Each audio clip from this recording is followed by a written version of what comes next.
Welcome to my channel, Level Headed with Levi D.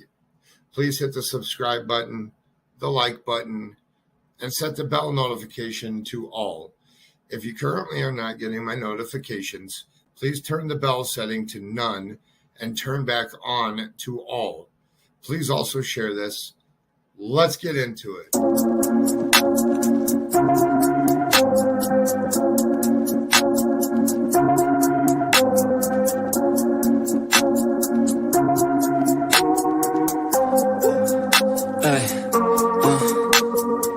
Don't wait up, I've been working hard every day, living dreams for a pay stub, yeah, straight up.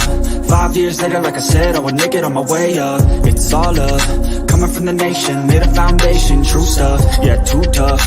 We ain't giving up on our dreams, everything is ahead of us. Stay true to your path, it's not where you start, it's all where you're at. It's where you end up when your back's to the mat. Do you cripple the flat or get up off your back? Deliver these facts to see them react. The stadium's packed, they all gonna snap. The motivated attract, the escalated attack. The frustrated hit back, yeah, we move fast.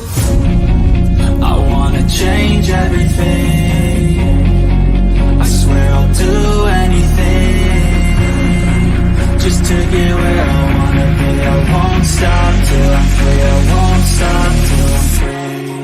I won't stop, no, I won't let go, I won't drop, no, and I won't let go. I won't stop, no, I won't let go, I won't drop, no, and I won't let go. It's automatic, I'm always getting after it. If you ain't working, I don't understand what's happening. There's not enough time just to be imagining. You gotta take some action towards practicing.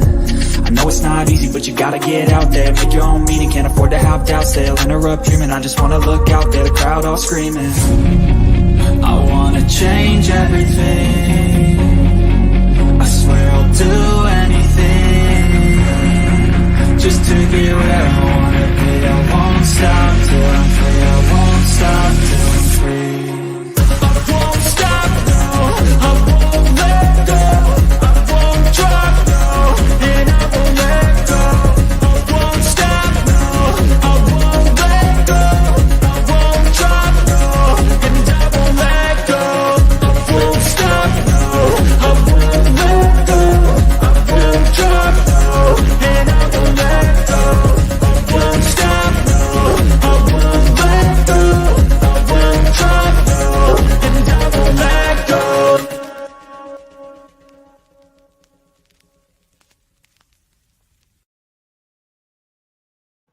Good morning. How is everybody today? Today we're going to cover the Kylie Rodni press conferences.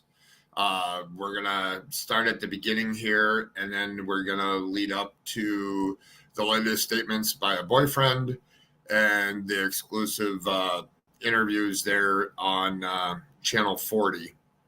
So I will, at the end, open up panel if anybody wants to come up and say anything. And anybody that I sent the link to, you're more than welcome to come up at any time. I did, as far as my intro goes, if some of those people may have been found, I haven't had a chance to update it. So just a full disclaimer that I know that needs to be updated. I just want you all to know. All right, my screen here.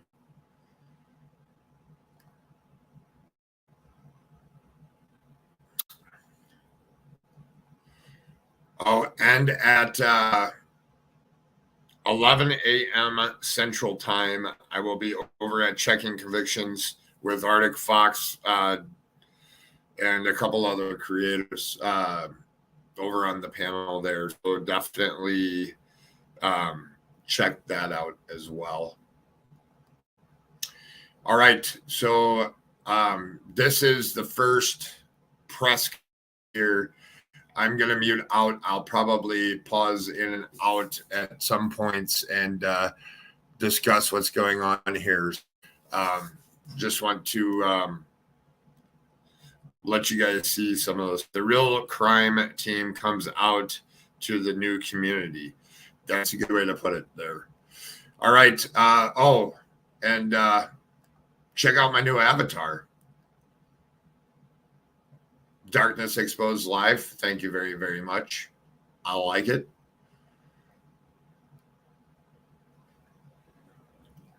All right, here we go. I'm going to go like this and go ahead and play this. I'm going to mute out for a little while here.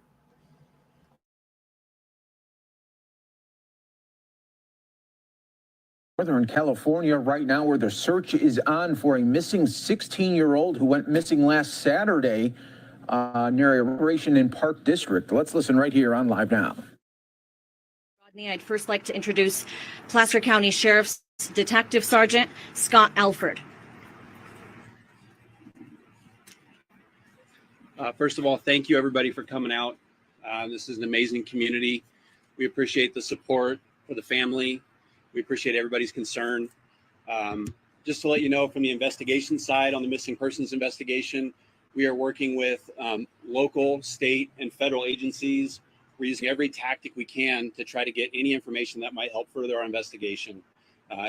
In any tip that comes in, we're taking all the tips from the tip line from any means, whether it's emailed, called in, through the conversations with kids that we met with here at the community center. Those are all being chronologically put into a tip spreadsheet, and we're addressing those, prioritizing them, and we're taking a look at every single one. So no, we don't. If you think you have information and you don't know if it's relevant, we want any information, because we'll follow up on any and every lead that we can. Obviously, we have to prioritize them so that we can focus our resources. And so those who had firsthand contact with Kylie, who interacted with her near the time that she was last seen, those take priority. All right, I want to say one thing here. So I was reading through, this goes to credit to Bling. She was reading through some comments this morning. There was somebody in on another page that was covering this case as well, as we've been watching things unravel here.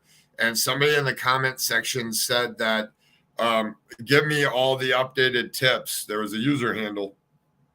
And give me all the updated tips, as I work close with law enforcement and to vet them before giving them to law enforcement. No, that's not how this works.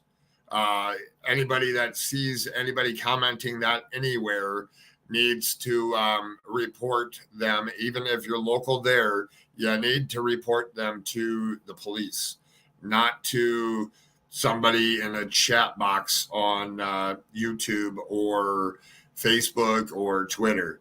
I just want to put that out there for anybody that's listening. I've seen it a couple different places this morning as well. All leads, all tips, all stuff needs to go to the police.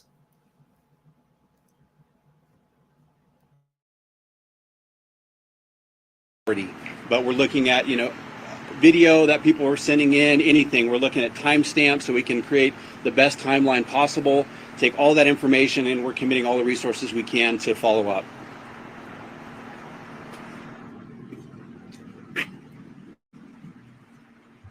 Thank you. Next, I'd like to introduce Nevada County Sheriff's Office Sergeant Hack, who will be speaking more on the search and rescue efforts surrounding the search for Kylie. Thank you. Sergeant Dennis Hack, Search and Rescue Coordinator for the Nevada County Sheriff's Office.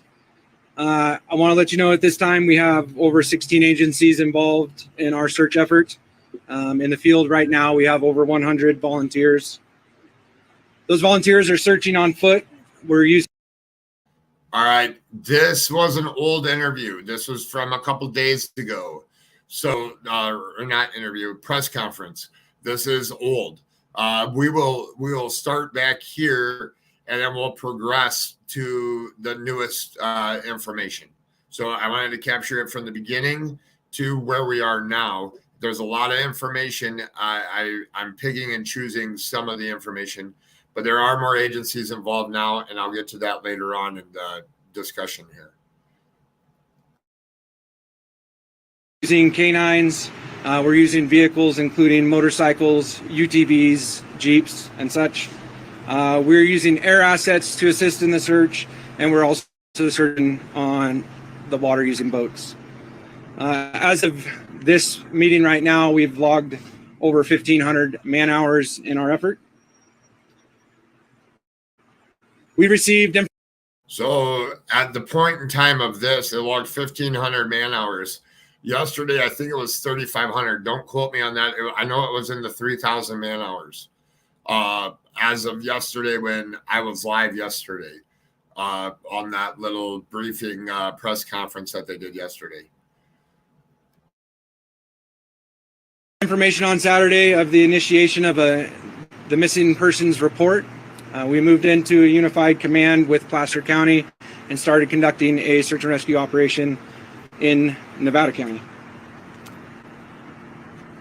Throughout Saturday and Sunday, the incident was handled by Placer County and Nevada County. As the event expanded, we reached out to partners at the state level and all to assist us in the search.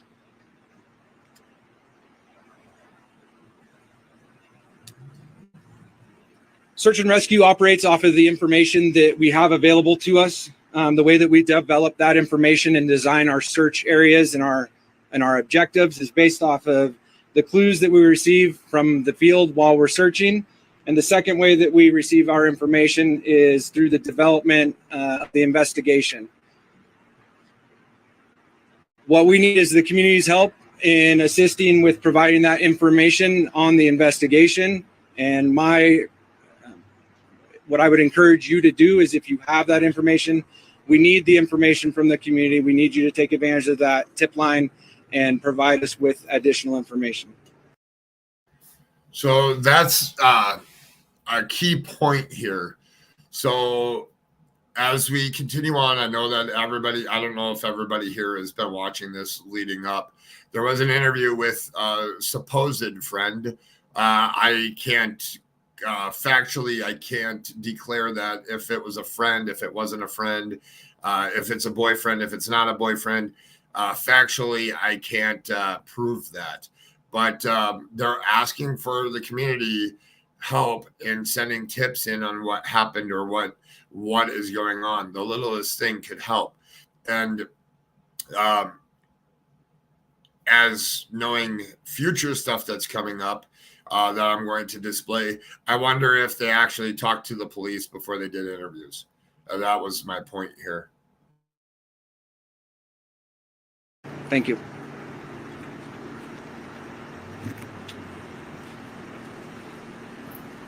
And now we're going to have a brief comment from the FBI. I'd like to introduce Supervisory Senior Resident Agent Forrestel.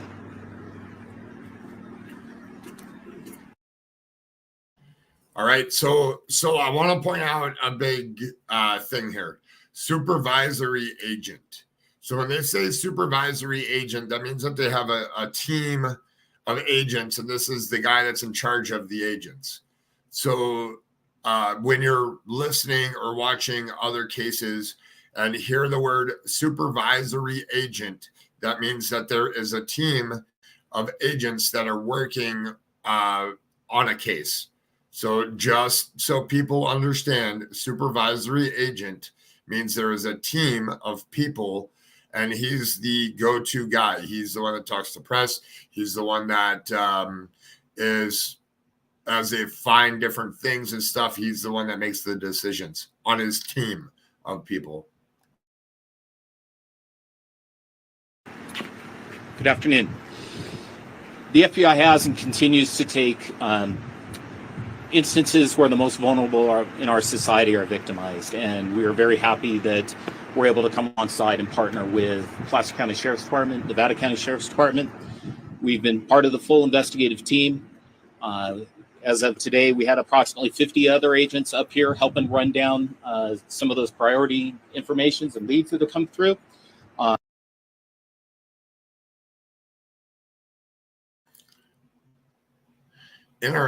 So I'm looking, staring at the screen. I'm going to go at a big screen just for 1 second. What does that say? It says FBI Academy, right? Okay, I think that's what that says. That's interesting.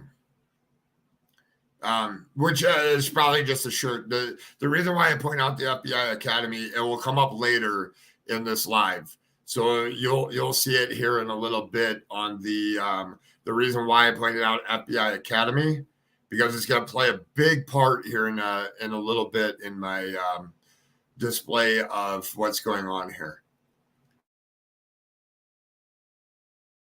And he's not an Academy FBI agent. He's a real one. I just want to clear that up.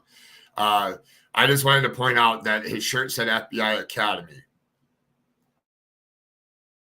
And we are going to continue to partner with both agencies as we see this through. So thank you for your time.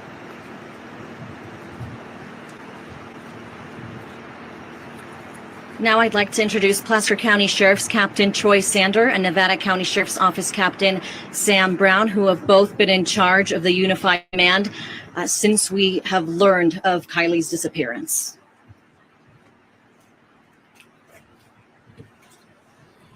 Good afternoon, everybody. Sam Brown. I'm a captain with the Nevada County Sheriff's Office. First off, I really just want to say thank you for the partnership that we've had in our Unified Command. Placer County is always a great partner and helps us out quite a bit and is able to help us expand in the abilities of what we can do in a situation like this.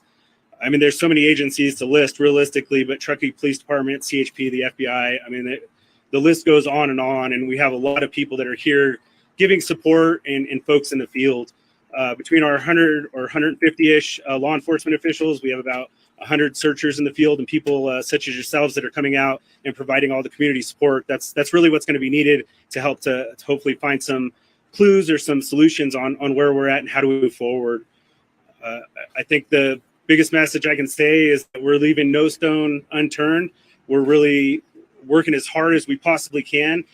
Teams are tired, much like the family, and we're trying to do our best so that we're supporting the family. We've tried to meet with them regularly and make sure that they have our contact information, and we're trying to be as transparent as possible and continue on our investigation and our search. And I just really want to thank everybody for the partnership, and that we're going to continue working throughout this process and hopefully come up with some positive news that we can bring back to all of you. So I want to point out one thing here. So you have agencies that are coming together that don't know each other, don't know how they work. When there is a search and a mission to find somebody, training. And at the end of the day, until it's a real life situation and a real life event for even the police, putting things into the perspective or the eyes of the police, this is a lot for them to take in as well in forming the search parties and stuff. Yeah, they've probably done search parties and different things, but of this magnitude of a search and everything that's going on here, it's something like that they've never seen before, or maybe they have and are used to this and can go from there. So when you look at the things that police officers do, or how they take note to the situation, it's not real until they're in the thick of it.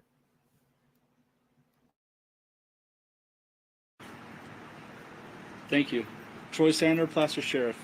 We're all here for one reason, and we appreciate community support. We care. Many of us are parents. We're involved. We're committed, and we will stay committed.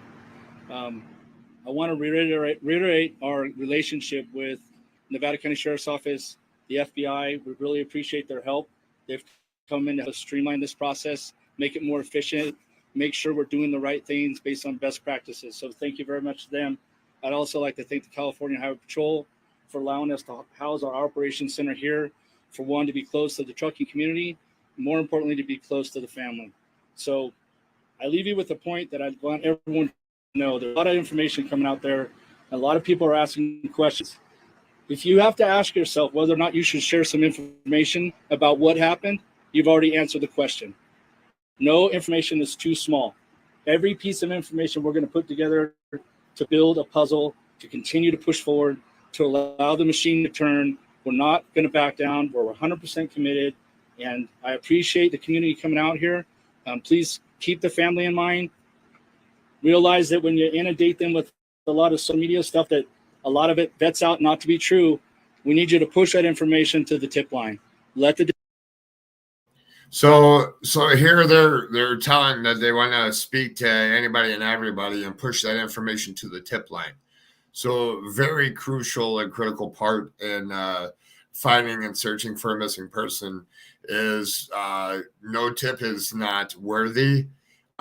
Speculation and theories of like thinking, oh, well, what if this happened? Those aren't the tips that they want. They want the facts. So the fact is that you were there, you know this, or someone told you this, meaning somebody that was there told you this. Not, oh, this is what I think happened, or, oh, this could have happened. So they want facts, tips of people that were actually genuinely there, or family members or friends of the people that were actually there. So the thing is, the tip lines get boggled up with people that weren't even there and think that it's a great idea that, hey, let me put my 2 cents into what's going on here. And that just bogs down the tip line. So we'll continue on here. detectives do the work. Let this family try to work through this process they're going through. So I want to appreciate, again, my partners in this endeavor, and we appreciate your time. Thank you.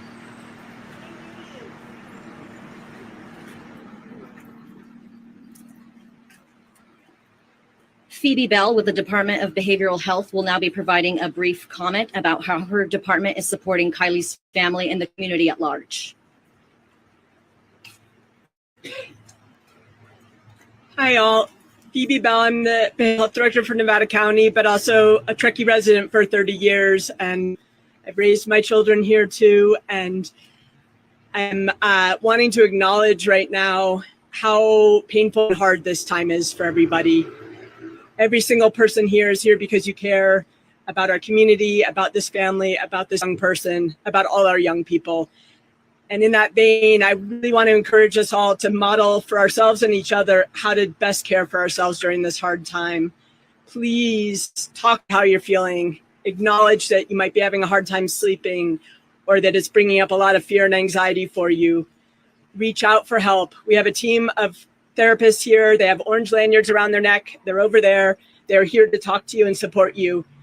Maybe need some advice about how to talk to your young people about what's going on and how to manage your anxiety about their safety. Whatever it is that you need right now, please reach out. That's the best way we can care for ourselves in this really hard time, and how we can care for each other and care for this family and to bring Kylie home safely. Immediately after this, we have a room in the rec center where therapists will be, and they'll be conducting more of a group debrief, which is a great way to work through the trauma of a time like this. And so please, if you're interested, go on in and visit that group. But again, this is the best of our community at the hardest of times for our community. Having us all here and do everything in our power to try to help is a beautiful thing. Please heed the advice of the law enforcement professionals leading this effort. I want to call out our teen community, who has just been beyond amazing. They've rallied to this moment, and to encourage them to keep coming forward with their information and take care of yourselves during this hard time. We're all here for each other. So, Lana Westbrook, welcome in. Info posted to social media turns out to be not true. So, yes. So I've been watching comments and watching other people post certain things. There is some truth to social media. We'll get into that a little bit later. There is some power in social media, but that only works into the non-speculation point of it.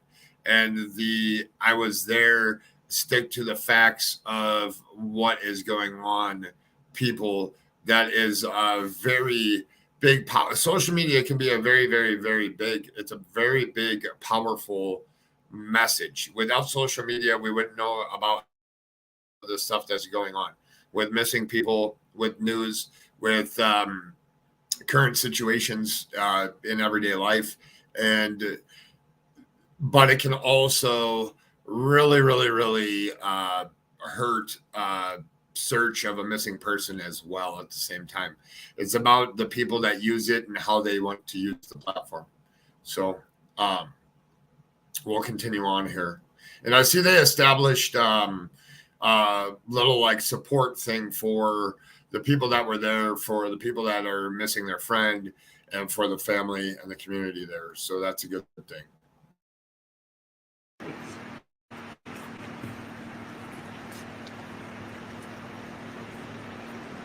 We'll continue sending out any updates as we get them. We plan to send out any potential updates and additional information tomorrow morning in a press release. We can't stress this enough. Out of the 200 to 300 juveniles and young adults who were at that party at the Prosser campground Friday evening, somebody knows something about Kylie. We're please urging and pleading with the community to please come forward. You will remain anonymous. Please contact us through our tip line. That number is 530-581-6320, option 7. Any bit of information can help lead us to Kylie so we can bring her home safely to her family. The 2 captains and the FBI will be available for any questions, should you have any. So that was pretty powerful there. So pleading for the people, the 200 to 300 people that were there, somebody knows something and they need to come forward. And she gave the tip line is 530-581-6320, option 7. That was really a powerful message there that these kids need to come forward and speak. The slightest little detail of anything from that night is a big, huge part in the recovery of a missing person. So we'll continue on here. Tips at this point have you received? I know as the update yesterday, it was more than 100. Is there an update on that? We still have over 100 tips that our detectives are working through. They're exhausting every single tip and lead. Unfortunately, we still cannot locate Kylie or her vehicle. That's why we are urging anybody who was at that party that evening to please come forward. We need to find Kylie. Angela, another question for you. Unfortunately, people in our region in NorCal go missing. It's so rare to see this incredible of a response, both from law enforcement and the community. How and why is this specific case receiving this response? We want to leave no stone unturned. We take this case, just like any other missing persons case, extremely seriously. Kylie's considered to be highly at risk right now because she is a minor and she is missing, and we cannot locate her or her vehicle. We want to thank everybody who has helped us thus far, our law enforcement partners, the community, people who have come forward anonymously to try and lead us to her, and we will continue to leave no stone unturned until we bring Kylie home to her family. Now that we have federal resources, are we able to do anything more with her cell phone and find where it came after the party? Are those resources helping? Those details are under investigation. Unfortunately, I cannot discuss them, but please be rest assured, our detectives are doing everything in their power to try and locate Kylie. You mind if I address that? Sure. I'll speak to that last question a little bit. So we are working with the FBI right now. The last information we have from cellular data is the 6th at 33 minutes after midnight. All of the tips, and we have over 200 now that we're working, and we're getting a lot of tips that are duplicates. So that's why it's important that comes in through the tip line, so we don't have people duplicating resources. But we are looking at all that information. We're having multiple different departments look at that information with different resources, but nothing has expanded beyond that timeline. Talk a little bit more about in your investigation, when people post things on social media that may not be true, how that's impacting your investigation and family. There were also reports last night that her vehicle had been located. So again, we will prioritize those tips. If something comes in and it seems like a high priority, we're going to throw resources at it. We'll divert resources to address that. to check the veracity of it. And if it ends up being a false tip, I don't want to say that to discourage people from bringing information in. We don't want you necessarily to have to weigh the veracity of the tips. If you have information you think is pertinent, send it to us. We have a lot of people that are just focused on gathering, organizing, triaging, and disseminating resources. So allow us to deal with those tips. We've been out to the campsite a few times, and the campers said that they saw you guys yesterday morning, today, earlier morning. What areas are you concentrated on today? So a lot of this is going to be focused at the search and rescue effort. This is a multifaceted investigation, but so we are working in conjunction with them. But we do also have detectives working with. Obviously, the last location known, our search expands from there. And then if we get a tip about another location, we will divert resources and work that to exhaustion. But primarily, we're looking at the last known location. We're expanding beyond there. We're starting with, vehicles, OHVs that are using all those resources to, foot patrols, aircraft. I mean, every resource that we can utilize, we are.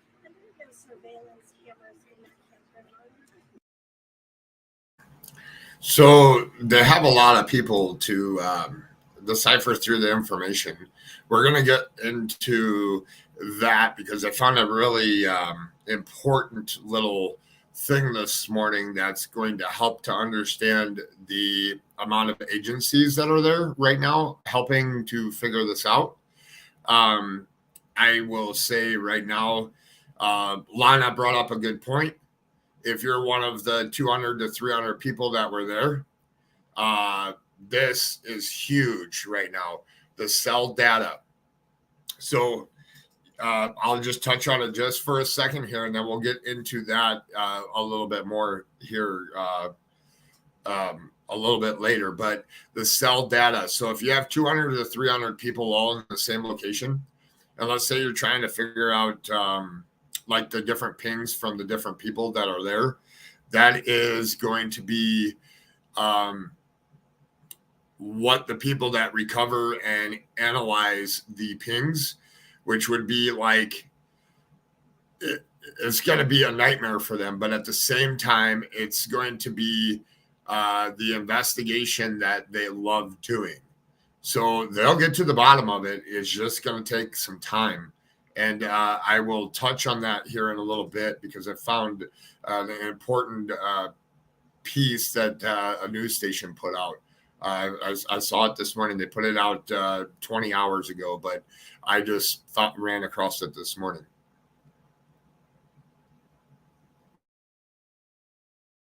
No. And we are accepting video from people who are involved. So that's coming into a single source so that team can evaluate it, look through the video, surveillance video from other areas. We did actually have some surveillance video from a store at 6 o'clock the day before that showed Kylie. And so we have that information. But again, it doesn't expand our timeline. It doesn't really tell us anything that we didn't know. But still, it's great. It confirms a timeline that we already had.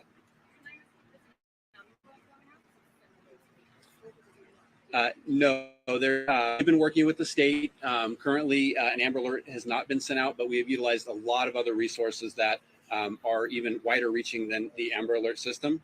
And so we're working with multiple agencies. We've sent bulletins out to local law enforcement agencies, nationwide resources. And if the criteria is met, if we get a tip that points us in that direction that will meet that criteria, we're going to continue to work with the state. If that becomes appropriate, then we will utilize that resource as well.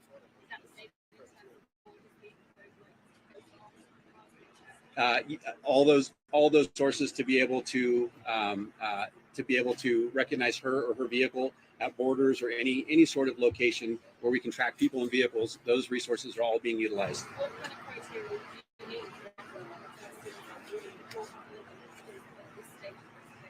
I don't want to speak to the exact criteria of the Amber Alert, but we're looking at the Amber Alert is a system for notification with a suspected child abduction. Right now, we don't have any evidence that supports an abduction. We said we're not ruling anything out, and that's why we're kind of pulling out all the stops. If this was a hiker and they were known to be in an area, that would be a search and rescue effort because we're searching a very specific area. because we don't know, we just have that timeline, we're considering everything. Yeah, that's very important when a person goes missing. The Amber Alert, they're making people aware that somebody went missing. That broadens that gets the picture out there, that gets the information out there to be on the lookout on what's going on. And that is huge. I also want to say that when the officer that was the female officer that was up there, that was speaking about this is a missing person case and should be treated as that, whether it's a 16-year-old child, and it should be treated as any other missing person case. And that speaks volumes, because we don't see that in other states or in other places. And I hope that they're all watching what's going on here and how they're taking this, whether a child is walked away from a home and is a runaway, whether this child here took off and is running away. So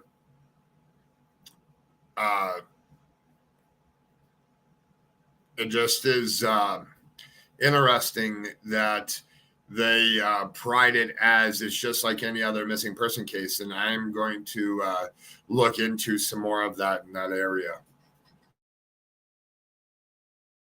So you're not officially saying that this is not no, but we're not ruling that or any other. You know, we have the same fears and concerns that any of the members of the community and the family have. So we won't rule any possibility out. So at this point, are you still investigating this as an abduction? Is that terminology correct? No, it doesn't. The terminology is that we're just investigating this. This is a missing persons case. This is a search and rescue effort. We are investigating using every resource under the umbrella of resources that we have access to. So what we title it is kind of irrelevant. We're doing everything we can. You have hundreds of teenagers here right now who may be nervous to go talk to someone like you because folks are drinking and partying and having fun. Hearing from you, what is your message for the crowd? If there's someone who knows something, there's a fear about their future, getting into college, Sure. things like that. What's your message? So when we spoke to a large group of the kids here at the community center, we made it clear we are not investigating their conduct that night. Okay, if you want to report anonymously, if you heard information from a friend and that friend doesn't want to come forward, please come forward on behalf of your friend and tell us that information. So we are not investigating you. We are partnering with you to receive any information to help find Kylie. And the search is on for that missing Northern California teenage girl. All right, so that last little information that they just said that you can be held anonymous. They don't care what was going on at the party. They don't care any of that. Whatever happened at the party, whether there was underage drinking, they don't care about that. What they care, or underage drug use, whatever was the situation, they don't care about that. What they do care about is finding Kylie and getting answers and knowing where to go to find her. So that was a very good interview. This is the second time that I've seen it. Hold on here 1 second, and I will get the another interview up here. Girl there, you heard from the officials right there.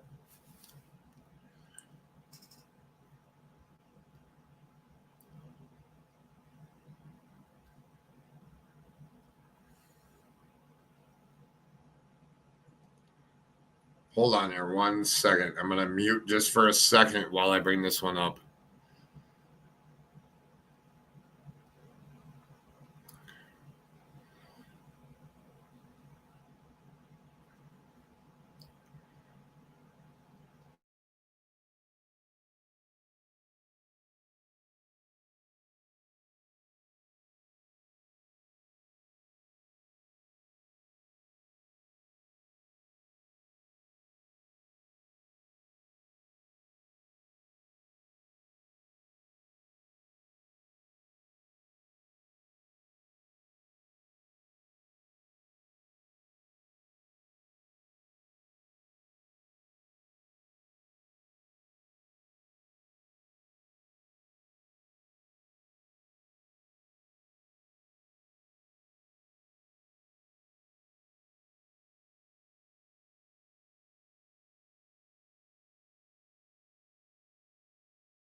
Hold on here.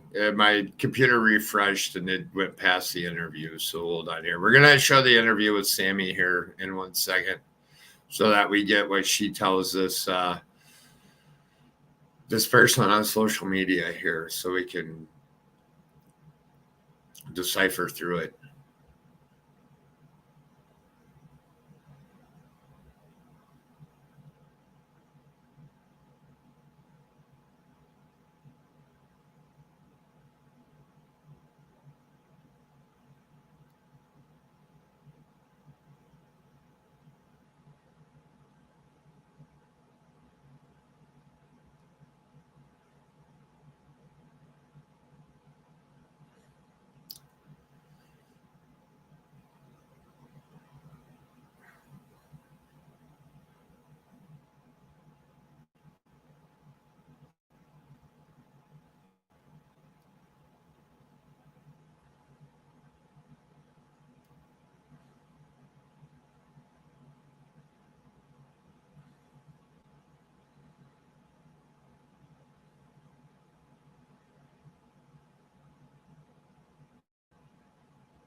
It's on Google Earth here.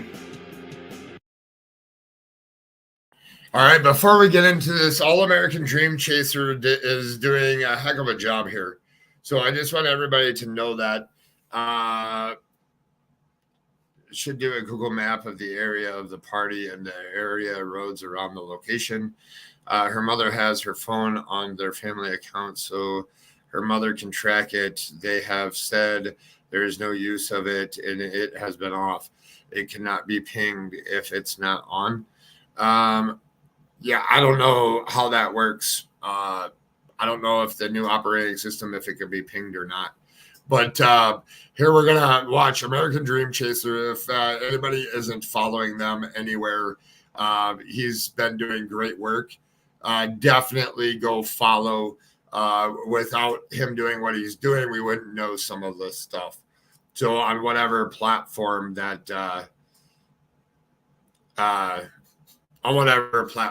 he's on several. I see he's got TikTok, Twitter, Facebook, YouTube, all of it. So he's doing a heck of a job here and is helping us out here in the social media world. I'm going to mute out for a second and play this. So it's heavily treed. I don't know. After a late night drinking, somebody could easily get lost out here, but I don't know. Was she lost or was she abducted? We do this right here, kind of just giving everybody an idea of what we're looking at. Now there was a lot of helicopter activity out here today, and we'll show that in a moment. I just want to give everyone an idea of what we're looking at. For those of you that are maybe unfamiliar with this area, there's some water over here. But yeah, I mean, and then we have Interstate 80. So we're not too far from the main highway.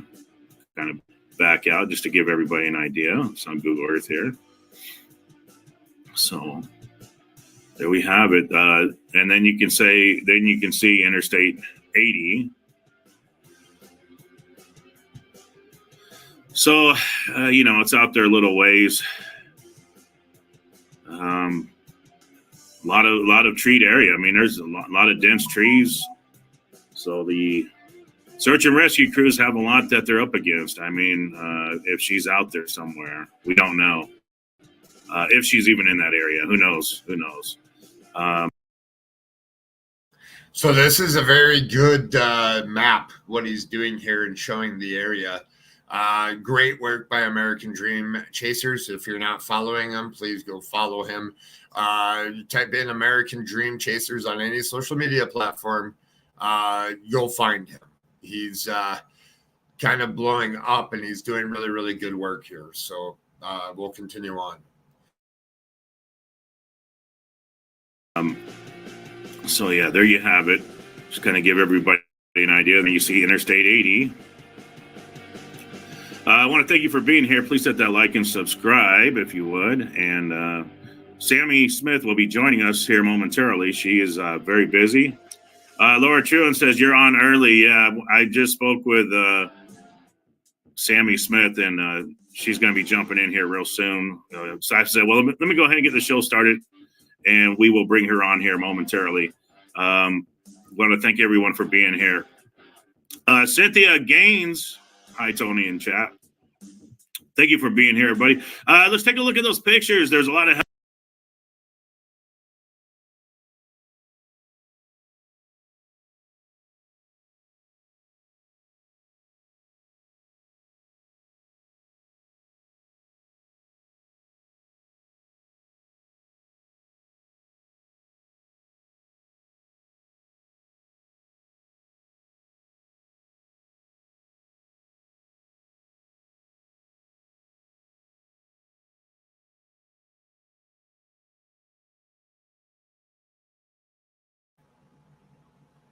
I hate when it does this.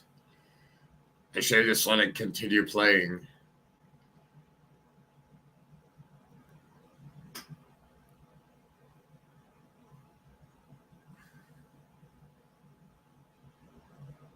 Hold on here 1 second.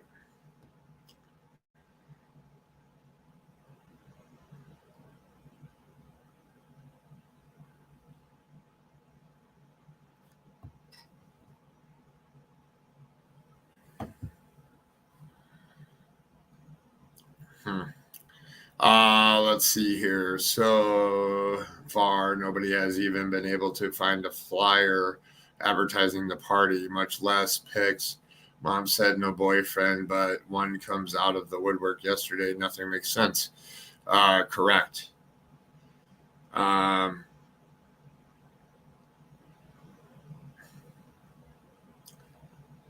me go back into his account and back out. Hold on here 1 second.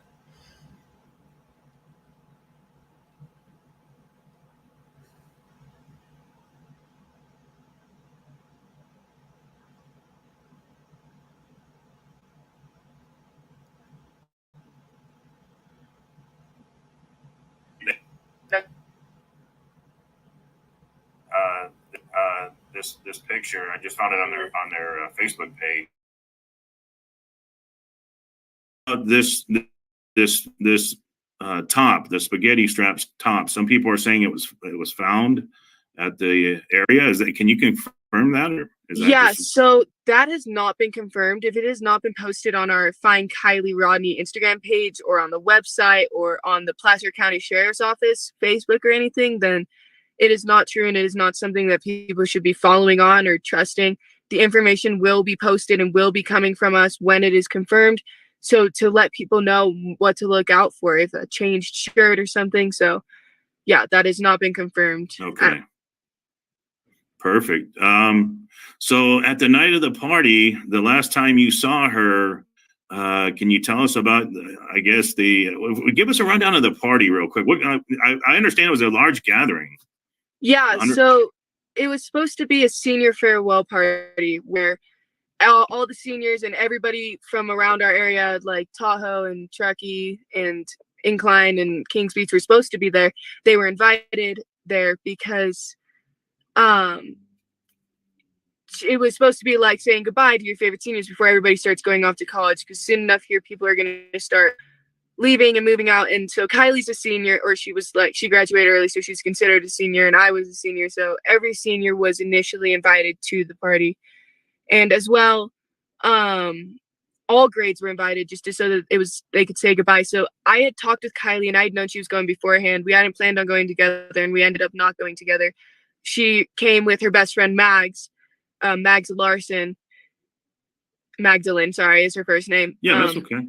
Yeah, and so she came with her, drove in with her, and then Mags ended up leaving about 10 minutes into the party with her boyfriend Ross, Mags's boyfriend, and told Kylie goodbye and everything. And they were never planning on like leaving together or staying together at the party. They just went to the party together because they were hanging out earlier in the day.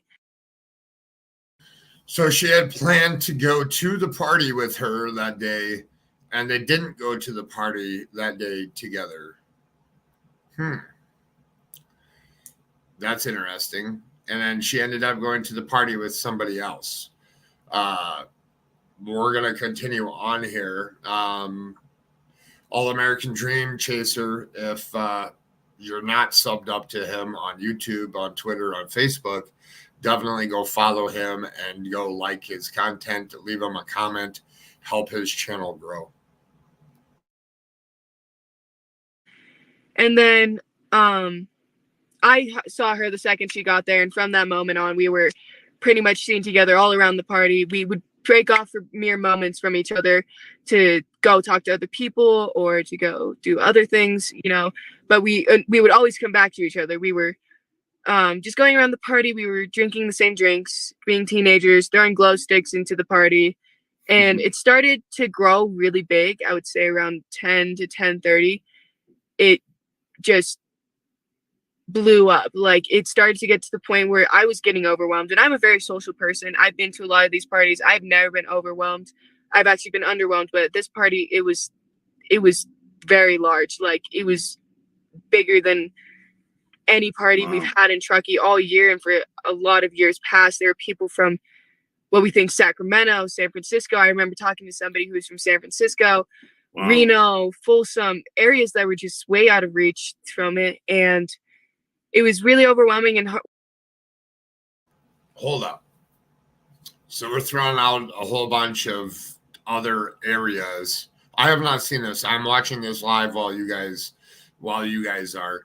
I've seen bits and pieces and little tiny clips of it, but I haven't seen the whole thing. So you're getting my first reaction of this.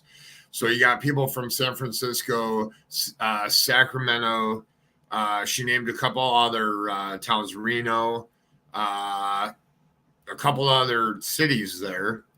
So that is very interesting. Why name all the cities? We'll continue on here. weird to see, but I didn't really think much of it. I just thought, oh, kids are around here. They have vacation homes up here. They're just coming to party because why not? So then Kylie and I were going around taking shots and just drinking. We were trading drinks with each other. We were sharing drinks with each other. We would go back to her car to get some alcohol sometimes. And then we went to her car to charge her phone. And we were talking about just random stuff. And then it's kind of hard to remember. And so, or no, we were talking about her texting her mom and her charging her phone and stuff, and just about the party in general. And then we had a few other friends in the car. So they went to the car to charge the phone, and then it's kind of hard to remember.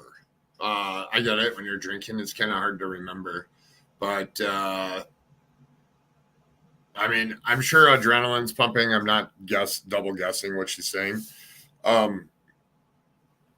I just watched the eye movement here on the interview, and I just saw something that I watched that little segment earlier, and I was wondering why somebody clipped it, and that's why. The car, and then we all decided to go back to the party, and we were around in there for a bit. I had asked her for a ride home when we were in the car because my ride was leaving, and I wanted to stay at the party longer. And so then we ended up splitting up in the party because I went to go find another ride when we got back into the party after leaving the car, so that we could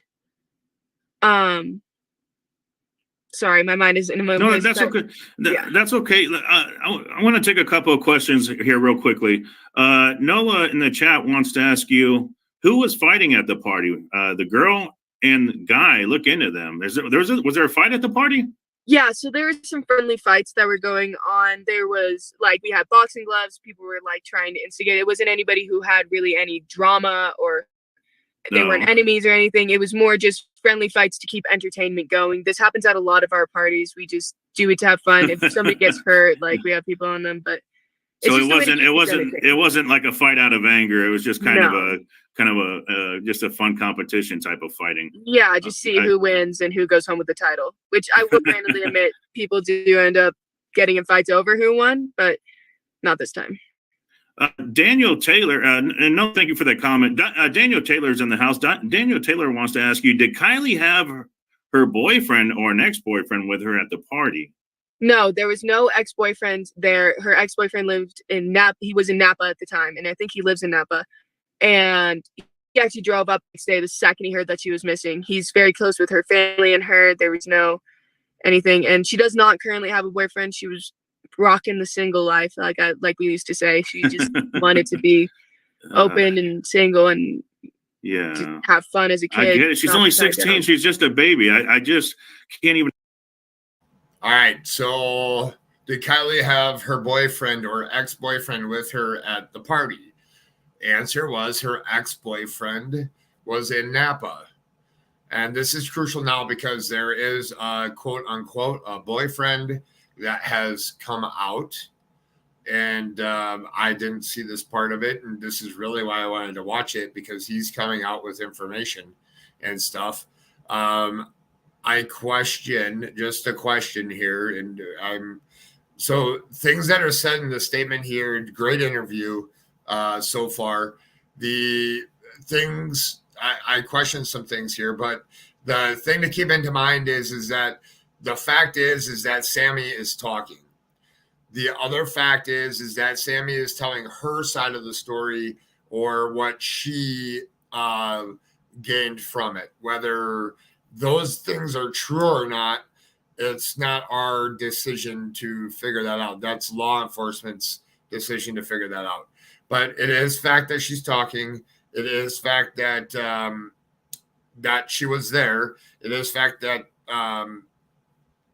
that she's here on this interview. Other than that, the things that are said aren't facts until they are proven by law enforcement or proven by another source, meaning several other people can verify that they're friends, can verify that there was an ex-boyfriend, not a boyfriend. So certain things that are being told here have to be vetted and have to be proven to be correct. So I just want people to understand that. What sluggish say? I like we used to say. Yes, like we used to say is exactly right. That is perfect. Just sub to dream catchers.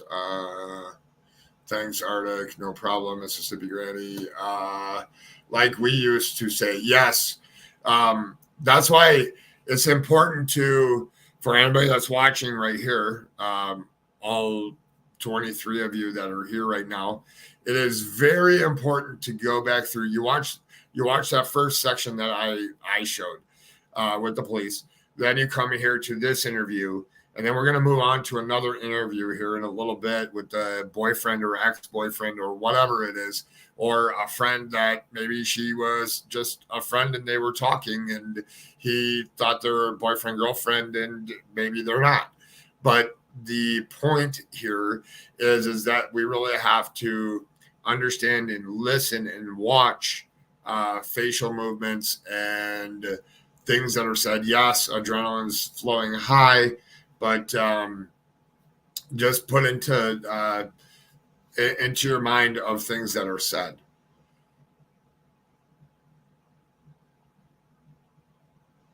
I can imagine. How's mom doing? Have you talked to her mom at all? Yeah, so I've been in close contact with the family. How they doing? She looked just a nervous wreck. I can't even imagine what she's going through. Yeah. Our thoughts and prayers are with. I'm sorry. Go ahead. Yeah. Sorry. Continue. I'm sorry. I was going to say our thoughts and prayers are with the family. It's going to be a hard time. What can we do to help? What can the public do? The web sleuths out there. What can we do to help find Kylie? What can we do to help you?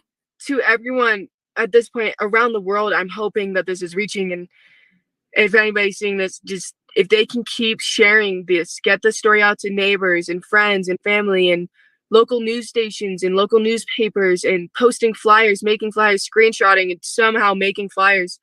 We need this information to spread everywhere. We're trying to get posters everywhere, information everywhere, just trying to have everybody in the world at this point looking for Kylie and just trying to find Kylie. And if anybody sees anything, to report it immediately to the sheriff's, the police, the Placer County Sheriff's Office, or the numbers that have been loaded on. There's been a lot of trouble and frustration with people about the tip line, but they have to understand that there's 1,000 people in there working, getting millions of calls a day now. Hold on. Oh boy. Wow. So instead of encouraging the 200 to 300 kids that were at this party, she encourages people worldwide to share this, which is great, fantastic. But instead of, kids have social media these days. American Dream Chaser, awesome channel. I like it. You are amazing. You just put it onto so many different platforms out there that there's no way that these kids that were at this party don't see this. I would be surprised if none of them see this. So instead of telling the people that were at the party to speak up and to talk to the police, we encourage worldwide to bring this to any local news and post the posters, which is great. But I don't get it. Why don't you tell the other people that are from Sacramento that you stated, the people from San Francisco that you stated, the people from Reno that you stated, why don't you tell those people to speak up? That doesn't make sense. I understand she's a minor or an 18-year-old. Sammy, if you're listening or watching this, I understand that this is first time you've probably been interviewed or discussing this case. I get that. I just am wondering why you wouldn't say, hey, everybody that was at the party, can you please speak up? Can you tell everybody what is going on? So I just wanted to point that out, and I'm not doubting that being inexperienced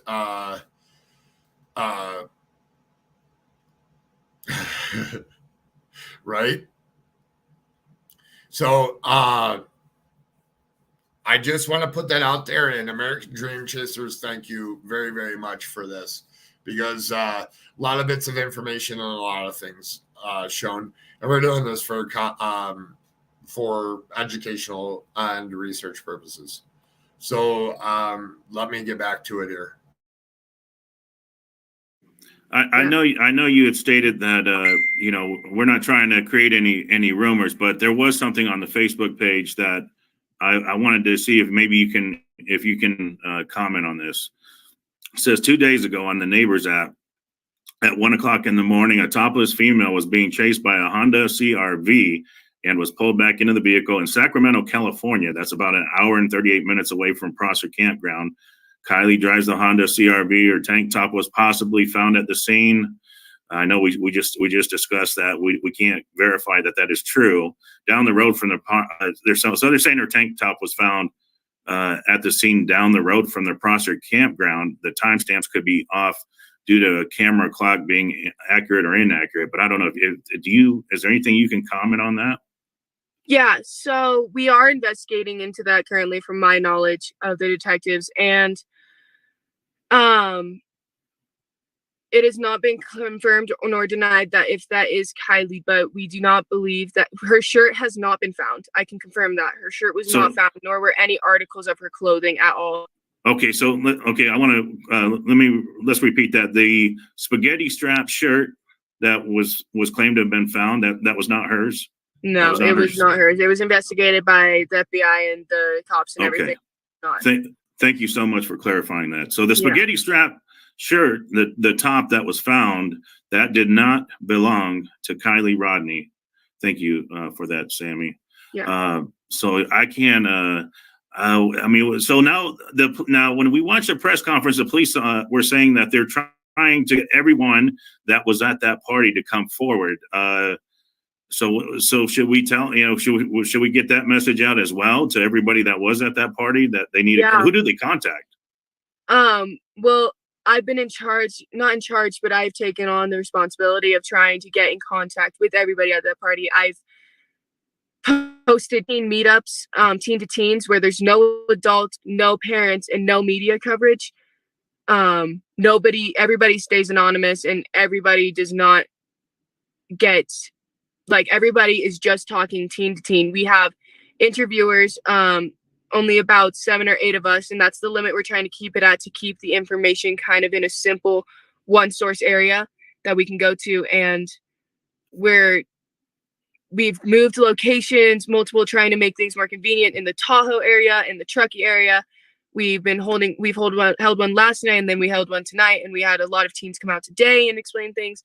It's just a way for teens to not feel the pressure of getting in trouble by their parents, or to feel like the cops are going to get them in trouble, or to feel that. Hold on. So there's 6 to 17. So this is a great idea. So what she's doing, so now she's been in charge. Yeah, right? Hold on. That's what my point, Arctic, is. So the teen to teen thing, great idea, right? But bad idea, 6 or 7 people in charge, and her being one of them, that are the teen counselors to be speaking to the other teens. Why don't you take people that were not there, that know nothing about her, take those teens and they could know something about her that weren't there at the party, take those teens and put them in place and put them in charge, so that there's nothing that that can be construed into this is exactly what happened. I don't get this. I understand it. Great idea, great thought process in the whole thing, but definitely needs to take herself and anybody that was at the party that is going to be the interviewer of the teens and take them out. So I wonder, biggest question I have, and we'll never know the answer, is, well, maybe we'll know the answer someday. It'd be nice if news stations, when they do their next press conference, if they ask that they set up a teen conference thing and allowed her to be in charge and conduct the interviews. That would be really, really, really interesting to know the answer to. But it blows my mind that she is one of the 6 or 7 people that are conducting the interviews in the peer-to-peer, teens to teens situation here. Blows my mind. We'll get back to it here. The media will spread their face all over the internet. We're just trying to get teens to be honest, because kids will tell kids who they kissed, and kids will tell kids who they drank with, and they don't want mom and dad to know what really happened at the party. Exactly. I totally get that, and that's good that you're doing that. Laura Truan just was in the comments. Laura Truan says you're doing a great job, Sammy.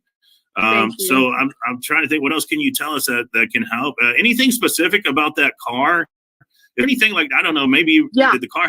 Oh, okay, go ahead. Yeah, so a lot of us just remember today, because again, we weren't ever really looking severely at her vehicle when we were just friends with her, but we do. Hold on, let's back up. And I understand it is the team that's talking here, but let's back up a second. A lot of us were talking and we just remembered. So if it's your friend, you know exactly what your friend's car looks like. You know the distinctive features. None of the ones at the party should be the interviewer. That's like letting the murderer's wife's husband interrogate the hitman. Yeah. So In these peer-to-peer meetings, is that when she figured out that there was distinctive features? Because conducting the interviews to come back and do an interview like this, and All American Dreams did nothing against you. You did a fabulous job with this interview. I'm really grateful that you did it. There's things that I question, and I'm just pulling them up. I'm not saying that they're facts, that they're not facts, but it's something that needs to be looked at and discussed here. So we'll get back to it. I'll remember that she has a sticker of a bull. We don't have the exact sticker, but it's a sticker of a bull that is right under the windshield wiper. Right under that is where the back windshield, the animal. It's a sticker of a bull, the animal, like a cow with horns. Okay. Right under the back windshield wiper. It's right under that, and her car does have hubcaps, because in a lot of these pictures, cars don't have hubcaps. Her car has Honda hubcaps. Okay. Wow. So look for that car that has it may have a bull sticker, a sticker of a bull on the back window, that 2013 Honda CRV. It's a silver car. And there's a sunroof as well. And it has a sunroof. Okay, that's another good detail. So it has a sunroof and it has a bull sticker. There's a sticker of a bull, the animal, a bull, on the underneath the back wiper, the rear wiper, Yes, right underneath it. Okay. Jane Darby's wanting to ask you, anyone that you noticed hanging around her? Was there anybody was hanging around her? Did you notice anybody around her? To be fully honest, I was inebriated at the time, so I wasn't I get fully attentive of who exactly was around us. Again, when we were going around together, we were just in a lot of different huge groups of people we had never met, because her and I are similar in the sense that we're both very social. We'll talk to anybody we meet. We love meeting people. So that's what we were doing and everything. Oh, you girls are amazing. I'm just impressed, but it's so sad that this has happened. I just, man, my heart goes out to the family. I just, she's a beautiful young girl. She's only, I got a daughter the same age. Lord, I can't imagine what they're going through. I just can't imagine. I'm just trying to think. I'm assuming that they're checking mine shafts. Maybe the car went down off the road into a ravine. I don't know. But the phone. What about the phone? Can you tell us about her cell phone? Is there anything specific you can tell us? Go ahead. So it has we're having trouble remembering color. Like, my cell phone is a green phone, but I have an orange case on it. But we do know that her phone has a black case on it with a sticker on the very middle back that says sex wax on it. And it's an iPhone, not the Samsung that was found. It's an iPhone. So it's an iPhone. I forget which generation and which number, but I can post about that or something, or get in contact with you. Okay. Real quickly, Laura Truan wants to ask you, what about pictures and social media posts? There has to be evidence this party went down. I'm sure there's people taking photos or TikToks. I'm sure there's got to be a TikTok video of the fight or something, right? Got to be something out there. Yeah. So there's hundreds of videos. We have videos of people taking videos. Oh, wow. We have very good. Very good. Hundreds of videos, hundreds of pictures. We've asked everybody to send us any videos and any pictures that they have, even if it's a picture that looks exactly like something else sent us. It could have different angles. We are looking at an app called Be Real, which is where a lot of kids waited, because the Be Real, it's an app where you can post a picture and there's 2 minutes at random points in the day. There's only one a day. And it comes as a notification will pop up on your phone that says, you have 2 minutes left to post your Be Real. Like, everybody has, you can post it later in the time, but you're supposed to post in that time. We're looking at everybody's Be Reals, because we know a lot of people waited until they were at that party to post their Be Reals. So we're looking for people to look back in their Snap memories of anybody that we can see in those videos, anybody that we can see in those Be Reals. We are looking at Instagram posts, photos taken on video cameras, photos taken on Snapchat, videos on all of these, and everything. Okay. She lived fairly close. Is this picture correct? She was about 12 miles away. The Prosser family campground was roughly about 12 miles from her house. Is that correct? That dot is not exactly where she was located. It's a little bit more to the right and towards the little blue lake that you can see up from it.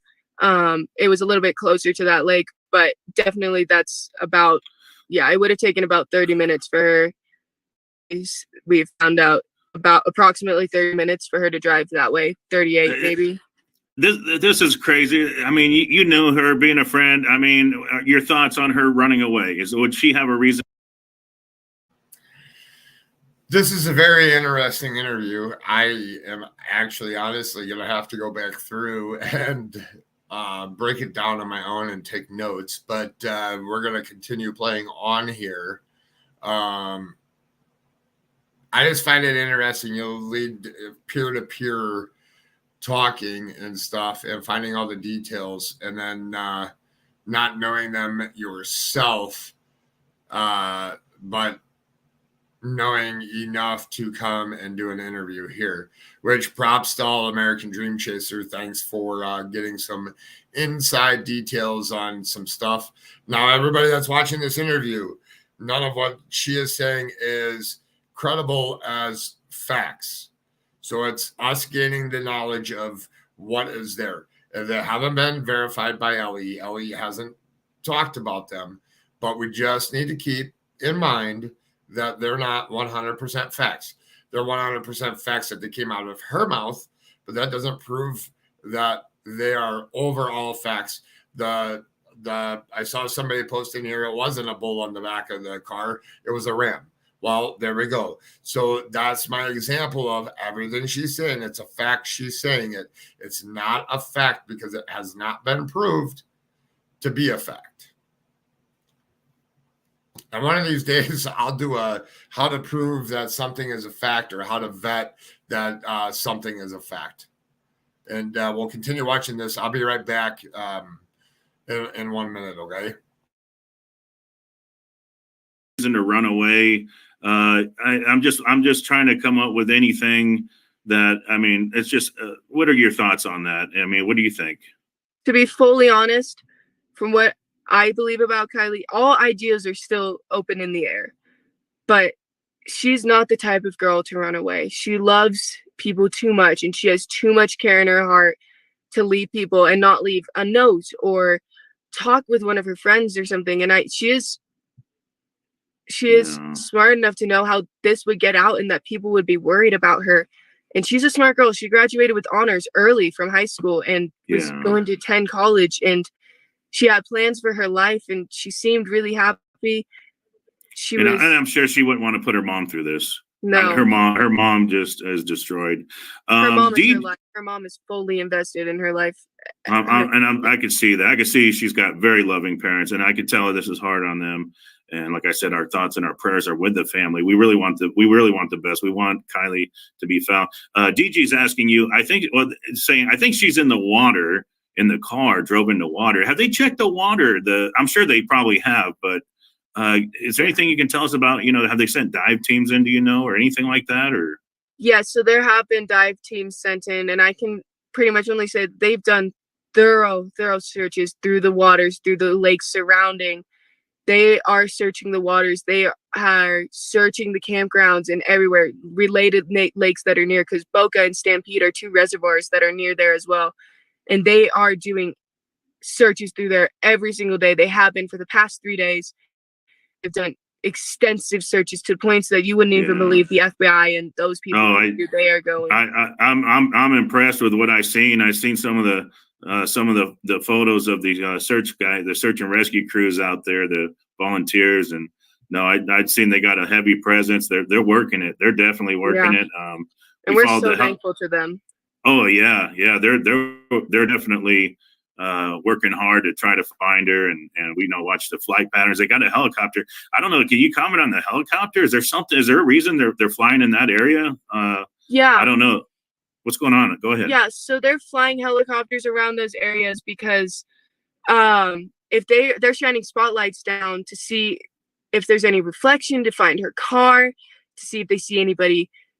We're taught here in Truckee that during the winter, in case there's an avalanche or you're trapped out in the winter, that you can shine a reflective light, like using your phone screen and shining it towards the sun to say an SOS, or to let helicopters and airplanes know that you are out there, and to signal somebody from the ground if you're able to. That's something we're taught from a very young age in our school system. That'll be very interesting. That's very good. Yeah. I never knew that. That's very interesting. You taught me something. Yeah. I live in the desert. We don't worry about snow. Yeah, but, definitely. but no, I know where you're at. I've been there a bunch of times, and I know they get a ton of snow up there. It's just crazy. Yeah. But no, that makes perfect sense. But so they're flying around looking. So the car's nowhere in the area. She's got to be out there somewhere.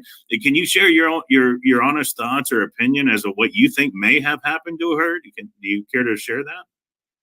To be fully honest, my biggest concern is that somebody, and I've said this in other interviews, somebody knew she was drunk, offered to give her a ride home, and they didn't give her a ride home. And they could be across the world at this point with how long she's been gone. And I'm worried that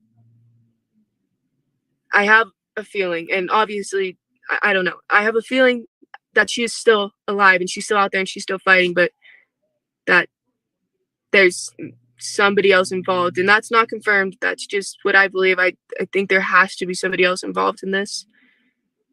But it's just so sad.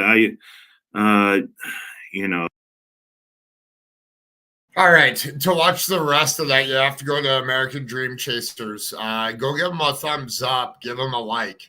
I have a question, and I'm gonna request that you don't leave it in this comment section of this live chat here, but leave it in my comment section. How many of you believe that it's right to be a peer-to-peer being involved at the party and being peer-to-peer to get the information from other peers? Leave that in the comments section. The other question I have is the theory here. What's your theory? Leave that in the comments section too on this interview here. We're going to go do the boyfriend's interview, or ex-boyfriend as she says it, and we're going to go watch that. It's just a little 8-minute segment. The original thing was like a 3-minute clip that I saw, but now the news station showed it, went into a little bit more. I think there's going to be more that's going to come out today on it, as they did take them up into the hills in Reno. But remember this, she said that she feels and believes that she's alive. So, and that she feels that somebody took her away from the party. So those are very, very, when he asked, what does she think happened to her? She said that everybody was drunk, and she feels that she was getting a ride home and somebody didn't take her home, but she feels that she's still alive. So let's remember that. Now we'll go to the boyfriend's thing. But if your theory is different on what's happening, leave it in the comment section after the video. And we're going to do one other thing, so we'll decipher between the comments. And I'll do a live on the different things of the comments of what you think happened. But facts here, nothing is proven here by what she's saying. So the fact is she's talking. We're looking at it. We're seeing what she's saying. And now the thing is now I have to go back and vet it on what we know. So like she said Instagram Reels. She said TikToks, Twitter. What did she say? The other one was Snapchat something. But the interesting thing is to be going and looking for these videos that she says that everybody was saving for Instagram Reels. Well, let's do a little bit of digging at some point and see if there's Instagram Reels, see if there's anything of the party. That would be interesting to take a look at and see if that information is out there. I'm going to take this off the screen for 1 minute. If you're not subbed to American Dream Chasers, please go do so. I applaud him for bringing this to, I don't know how much relevancy this has to it, but it did help bring awareness to her, and he did a great job of showing her missing poster while he was conducting this interview and showing pictures of her, and I applaud him for that. Hold on here 1 second while I take this off the screen. It might play just for a second. Rhonda's wanting to ask you, did she wear an Apple Watch? Do you know? There's other details in that interview. I don't want to play them. I want to give American Dream All American Dream Chasers, the views. So watch the whole thing over there, like, thumbs up, and give him comments in his comment section. But what I do want to do is go to channel 40 here, boyfriend and friends. I'm going to refresh this, so bear with me 1 second here. Yeah, you saw that. I saw that too.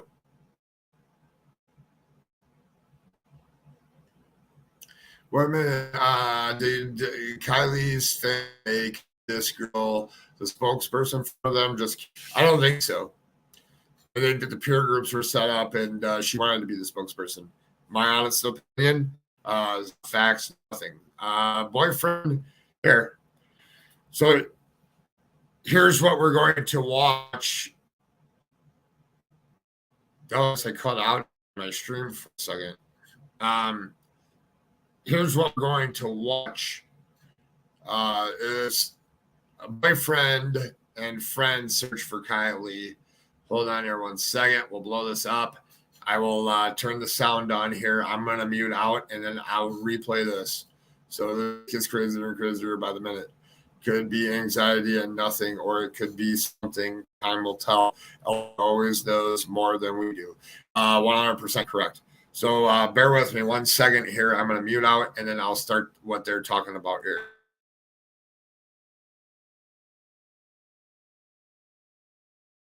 Behind me and see the beautiful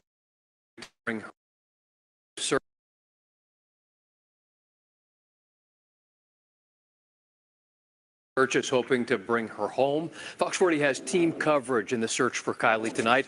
Eric Rucker is live in Truckee, where loved ones are desperate for answers on the missing teen's whereabouts. But we'll get started with Rowena Shaddix live in Reno. And Ro, we know that you spoke exclusively with Kylie's close friend and her boyfriend, who checked some of the locations where they know that that teen spent time before. Right. Nikki and Eric, her boyfriend Jagger took us to this location. You could look behind me and see the beautiful lights of downtown Reno. He said they love spending hours up here. In fact, one time they were locked in, the gates were locked behind them, that they ended up spending the night in their car. Now, her friends described her as a very strong woman. She was a fighter, and they said definitely they are confident that she is still alive. It's been 5 days since Kylie Rodni's boyfriend, Jagger Westfall, has heard from her.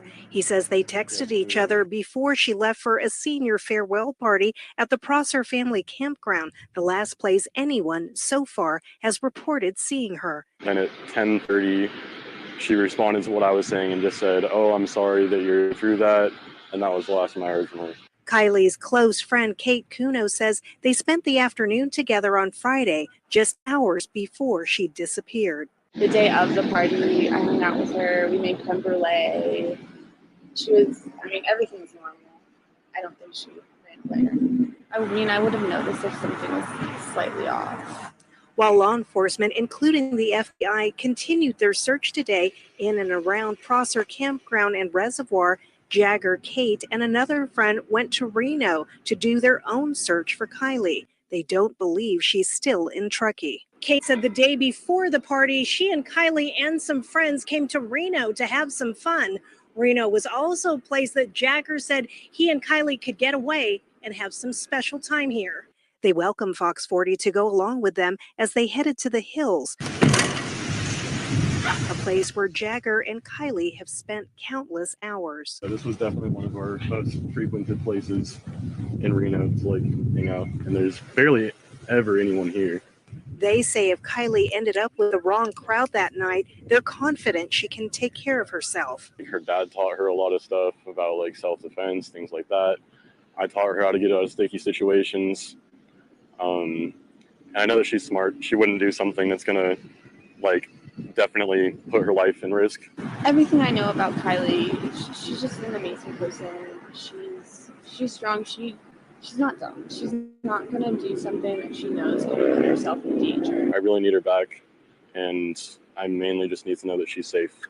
That's all I really need at this point. And I just really want to hug her again. Now, we know that Jagger is staying with Kylie's mom tonight. If they are tuned in, we wish them well after a long day of searches. And Jagger just wants everyone to know that people are out there that know something. He encourages them to give the Placer County Sheriff's Office a call. You can stay anonymous. Reporting live from Reno tonight, Rowena Shaddix, Fox.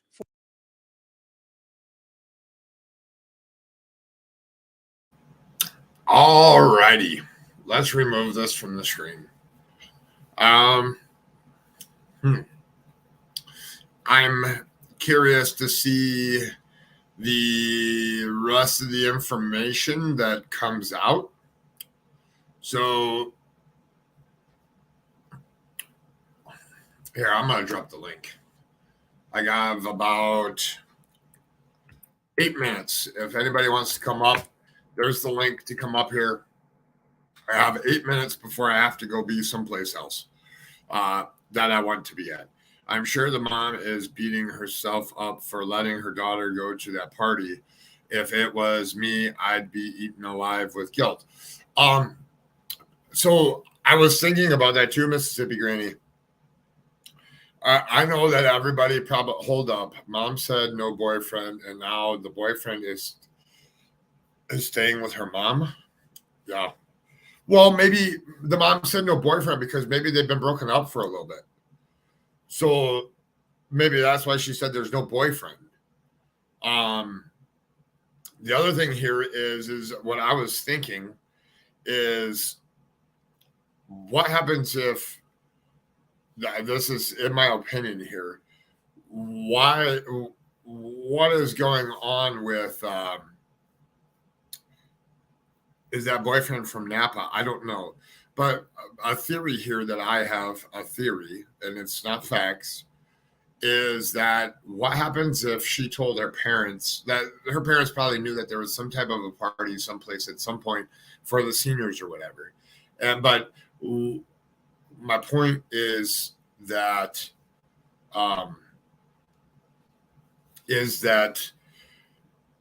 what happens if she just told her parents that, hey, me and just a couple friends, 15 of us are going to the campsite and going to hang out.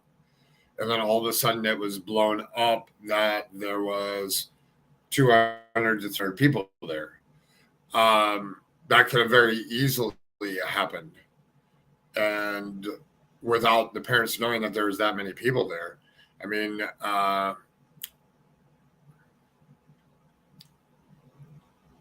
oh, you have no internet checking? I see.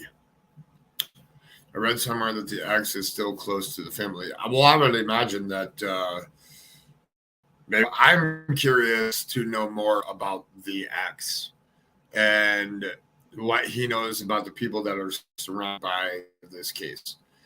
And I have a feeling that more and more of it's going to come out as we go on. Hopefully he's already spoken to law enforcement before going to the media. I understand he wasn't there, but the context of who was there or what was there or the people that were verified to be there, that would make Darkness, I'm adding you. That would make more sense. Hello, you're on mute, just so you know. Hello. Good morning. I don't know how much of that you caught, but I said what I want to know is that what the boyfriend knows about the people that were there that have been confirmed that they were there, like Sammy. What is Sammy's relationship with her? What is the other girl that was next to the boyfriend there, or ex-boyfriend, whatever you want to call him? What is their relationship? We saw a little bit, but then what is Sammy's feeling of their relationship? So this is about to get I think more stuff will come out. Hopefully that Sammy comes back on for another interview. Yeah. Yeah, definitely. Checking says victimology will tell you that the boyfriend that friend and her are very close people around her besides parents, are all people of interest. Yes. So definitely. And she should not be in charge of things. law enforcement is the only person, or agencies, I should say, that should be in charge of anything, especially with something this big, this involved. Well, wouldn't they have like a counselor that would set up the peer-to-peer thing, but then actually like record the whole thing and let them know that the stuff is recorded, even though that there's like a peer-to-peer thing, which is understandably, but why would you set up I get what she was trying to do good. Okay. But why would you set it up with 6 or 7 people? So who are these 6 or 7 other people that are in charge of this, that were at the party, that are interviewing other people that were at the party? Yes. That's red flag. Interviews should only be done by law enforcement. And if they're not even at that stage of the investigation yet, I think they probably are. It's probably working in tandem. Well, that first little clip I played, they wanted them to come forward. But what it seemed to me like is that they're not coming forward. Is that because this teen-to-teen peer thing off-site, away from the incident? I don't know. Sorry, I jumped in there, but that could very well be, because remember in that initial press conference, the behavioral health was speaking, and I'd have to go back to that conference again to hear exactly what they were. So I don't know if it was being held in like a community center or like a clubhouse type of thing, or just a tent. I'm not. I'll go back and listen to that. Well, are they? So I don't know anything about Snapchat. So on Snapchat, is there? So like on Twitter, there's Twitter Spaces.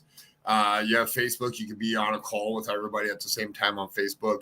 A lot of young kids don't use Facebook. A lot of them use Snapchat.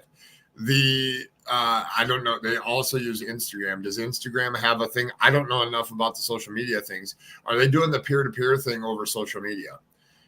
Meaning that they're not together all in one place, that they're doing it in like a Twitter Spaces or Instagram Reels, or I'm just throwing that out there. I don't know enough about the rest of it. Do you know anything? Unless they're on private, I'm not seeing. I've done some searches and I haven't seen anything other than just spreading awareness on the other platforms. But what's been surprising is, like, let's think back to Gabby's case. TikToks were coming out. Hey, I gave Brian a ride here, or hey, we saw him at this restaurant here. We don't see that in this case. And it's odd. Being the age group that we're talking about is very active in social media. It's just surprising that there's not more footage of this party. Well, and I know just from the little tiny time I was using Snapchat and I hated it, but I have little brothers and that's like their means of communication. And I do know on there that you could set it to a group of people. So if there was a group chat of the party and told that everything stays in between this group on social media, that eventually it will come out. It's just, who's going to step up and you hear everybody, you see something or know something, say something, somebody's going to speak up. It's just a matter of who and when. Yeah. Yeah, definitely. And what Checking and Mississippi Granny both said, personally, I feel that the cops and investigators are giving these teenagers enough rope just to hang themselves. I mean, sounds like a movie, but I've seen it before on ID. So have I. And that's something that was a saying that even my parents used on me. Give you enough rope, you're going to hang yourself, or buy you toys and play with the box. It's so it's just a matter of time.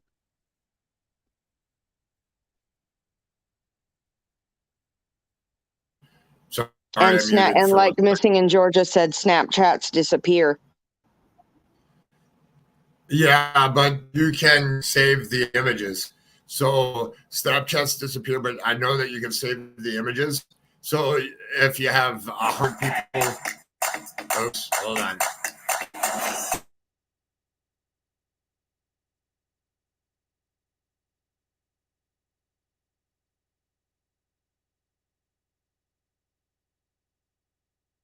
Oh, sounds like Levitt got a call. Sacramento's latest.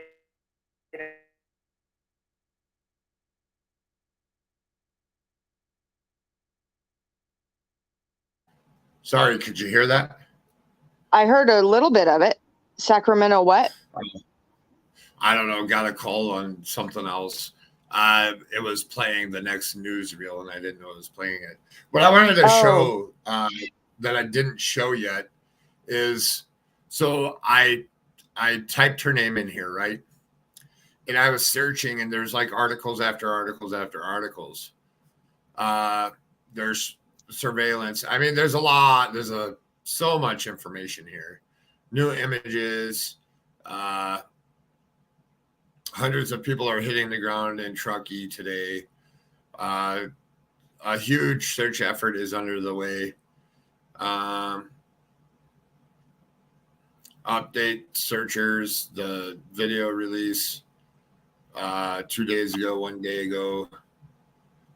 I'm trying to find the FBI one here real quick. 5 facts.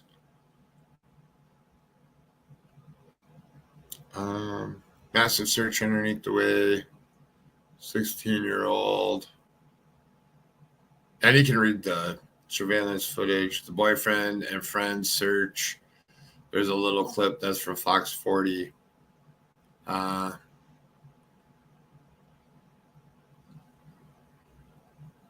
Did I miss it? Was it up higher? Here, hold on. Let's go back. Authorities have released surveillance captured 3:10 p.m. update. There are new leads in the search.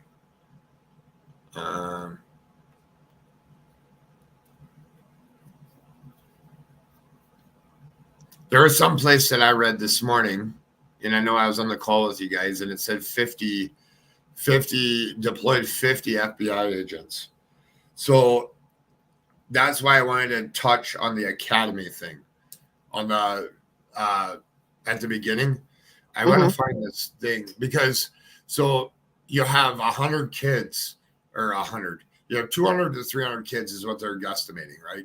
So let's say that let's take the lighter end. Let's say it's 100. So, but there's a lot of people there, and you've been drinking and stuff. You might not always understand that 100 people is really, or 200 to 300 people may only be 100 people. But you have 100 cell phones, all there in the same location, and all are pinging off of towers. And I don't know if there's one tower that's all going to ping off of, but you talk about a geofence of information and deciphering between whose cell phone, what cell phone number. Like I'm talking through the FBI being there with 50 agents deployed in order to figure this out. So you're doing the geofencing. The academy shirt has to be a thing coming in where a lot of times they come in and bring in the actual people that decipher through all the geofencing and all the pings and everything. But you're talking, if there was really 200, 300 people there, it's going to take a minute to figure it all out. The thing is that the investigators or the tech gurus that are there, they will definitely love to get that information out. I'll continue to search for where I saw the 50 authorities. I can probably type it in here. 50 agents.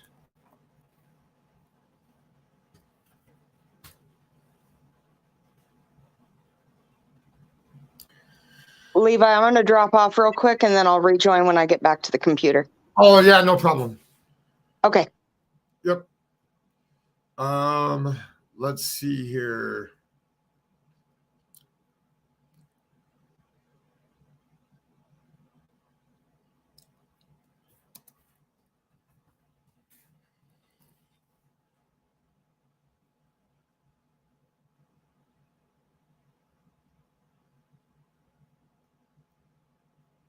I should have took a screenshot of it when I had it. Shame on me for not doing that. Federal investigators obtained a new warrant. Oh, that's not it. Let me just see if I redo the search here. Oops. Anyone present at the party was urged to come forward with evidence.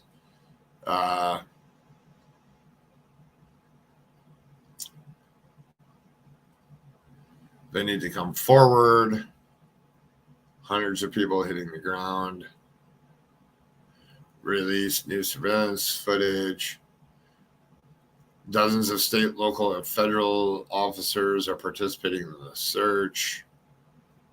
I'll find it. It's just going to take me. Oh, here it is.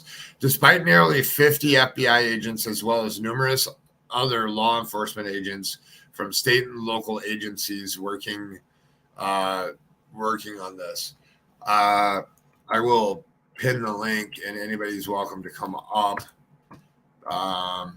The problem with the geofencing is LE needs warrants to retrieve that info. It's so time consuming and frustrating. Yes, it is.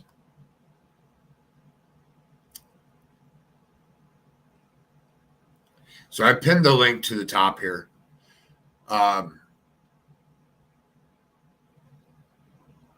Is checking in chat. Arctic is checking going live. Because if she is, I can end this and go over there. But if not, I want to take a look into this here. Hundreds of tip, no new leads. 16-year-old gone missing. Despite nearly 50 FBI agents, as well as numerous law enforcement, no internet. Okay. I just wanted to make.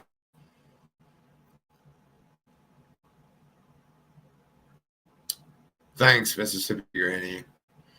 Okay, so during a media briefing, Wednesday, investigators, they had no new leads, but suspect someone in the community knows her well. Somebody knows something there at the party. Someone saw her. They're not coming forward, said Captain Sam Brown, Nevada County Sheriff's Office. Investigators also released a photo of a black sweatshirt they believed Rodni was given the night of the party and still had in her possession when she disappeared. The sweatshirt has flowers on the back and in front of it. All right, I added you.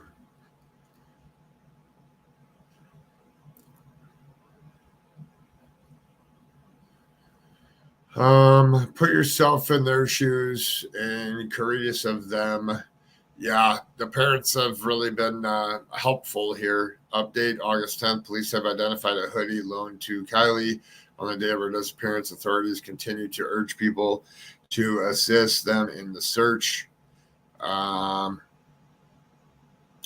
Nice to kind of break it down here, the original story, and then break down all the other pieces.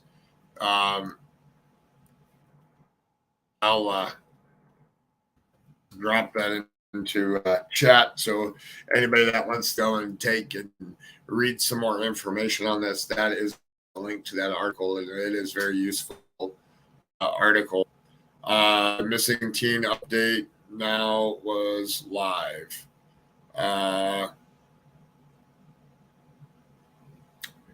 We can, Darkness, are you there? You're on mute, just so you know. Oh, there you are. Hello? I can't hear you.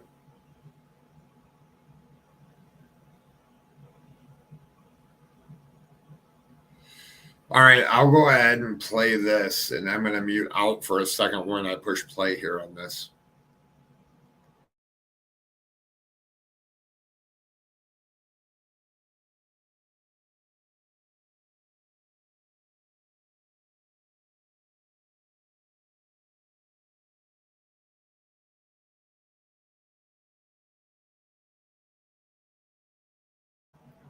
Looks like this is the one that I played yesterday. And Darkness, I couldn't hear you when you were, if you were talking before, just so you know. I still can't hear you.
I don't know what happened. I'll and helping law enforcement in this time. We've come.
That anyone, please, anyone that was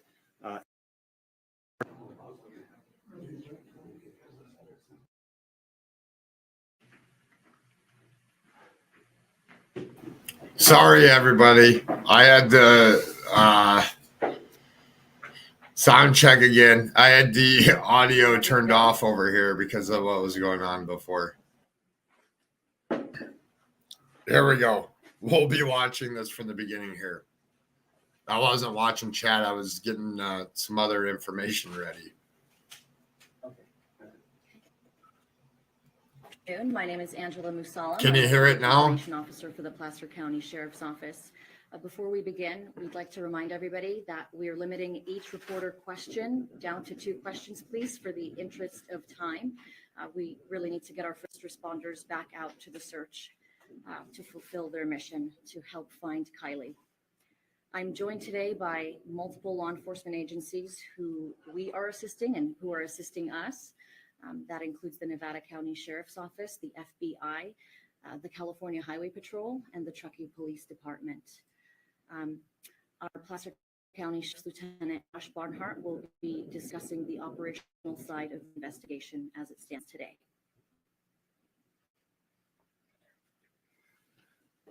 Good afternoon, everyone.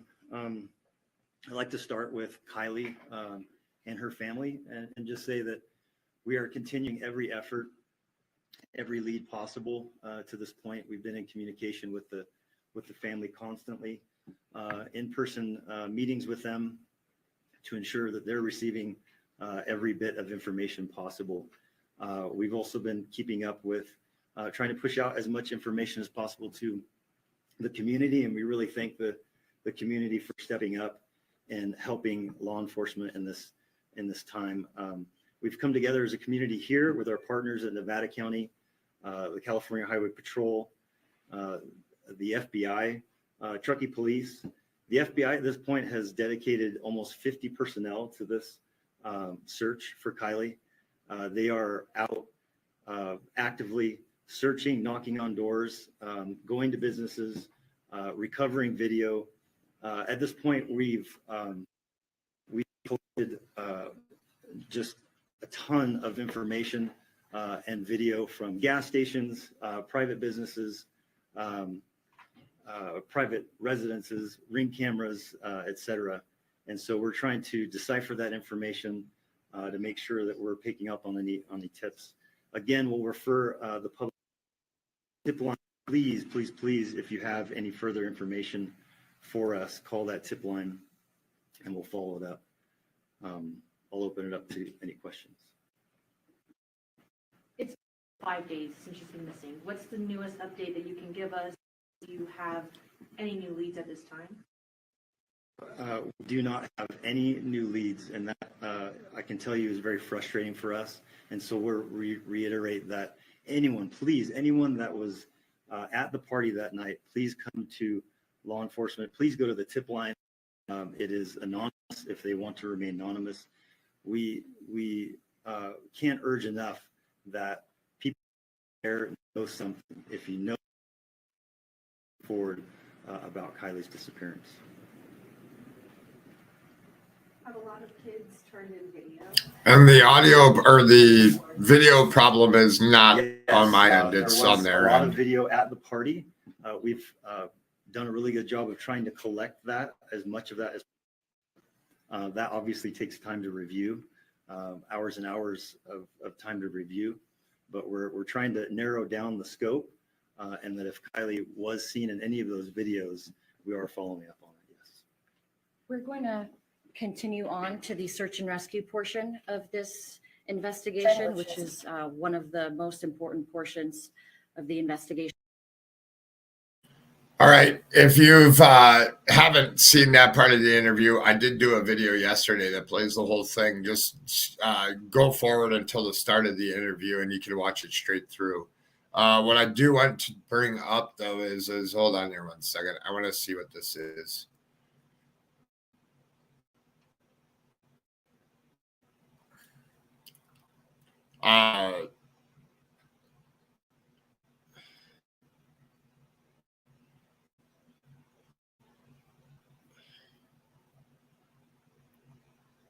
Hold on there one second. So here is the hoodie. I'm not mute, am I? No. Let's show. All right, so here's the hoodie released here. I'll play this little clip here. I'm going to mute out for a second while I play this one.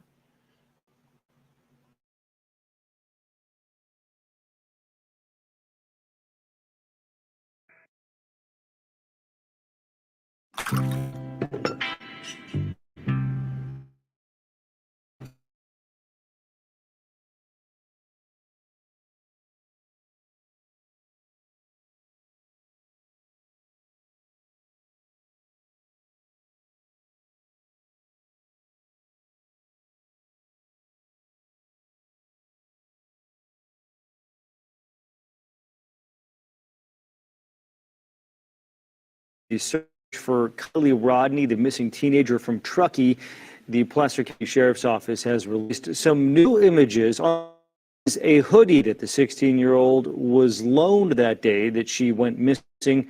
Investigators don't know if she's wearing it when she disappeared. On the right is her car, a 2013 silver Honda CRV. That photo was taken over the winter. Rodni was last seen between 12:30 and 1 o'clock, August 6th, near the Prosser family campground after a party with more than 100 people there. Her car is also missing this morning, and her phone, we're told, has been out of service since she vanished. Investigators are treating this now as a potential abduction. There are more than 50 FBI agents working on the case as well. So there you go. That was good info. Hold on here one second while I take this off and take that down. That was very good info there. Let's see what this one is.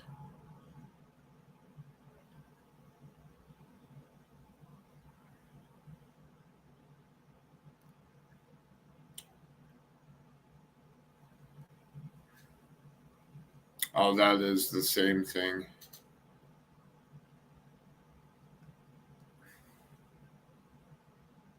Hold on here one. I'm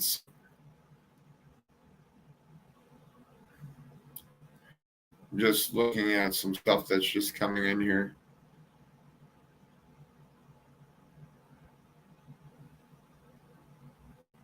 Yeah, so here we're gonna, well, yes, you should tweet that out. Definitely tweet this out. This is very important. Definitely tweet this out. So here, I'm going to go back up and I'm going to show you what this article says here.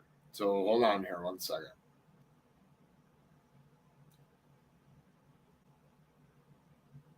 What? Missing Kylie Rodni's mother says Amber Alert should have been issued immediately, wants to stay positive. So here's another classic case of an Amber Alert not put out there. And like, I want one for 1 week.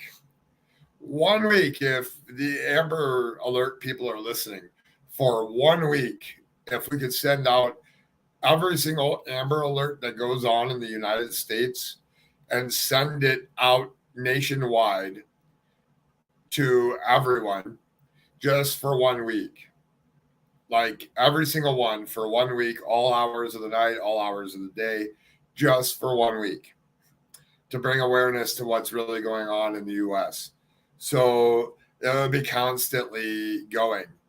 Like your phone would be going off, like you're getting text after text after text, no way to shut it off. And I think that that would be a really good tool to bring awareness to everybody that is out there, by allowing for 1 week for people to do it. My mic isn't working on the computer. Just for 1 week. I mean, it's important to get out the Amber Alert. Authorities began on teams a few days of disappearance. I mean, that's a good article too. But I just encourage anybody, like, if you only knew just what it would take for 1 week to get the notifications, that I think people would take things into like a different perspective and different realization of what is going on the social media world.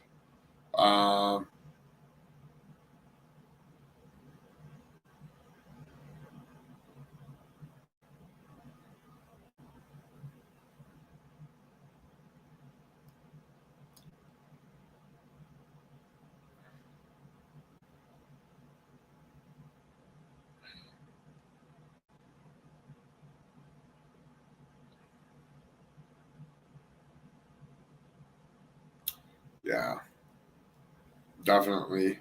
Anybody else that wants to come up, here's your chance. Here's the rest of the schedule for today. So here, if somebody comes up here and wants to discuss over this case or doesn't, that is fine. We can end here. But what I want to do is while you guys are all in here watching, I am going to be doing, I have to create a thumbnail. And once the thumbnail's done, I'll be going live again on some information on the Michael Vaughn case. So stay tuned for that. That won't be a very long one. It's just a few updates of what's going on in that case. And then at 12, probably 12:45, Harmony Montgomery, there's a new press conference at 12:45 today.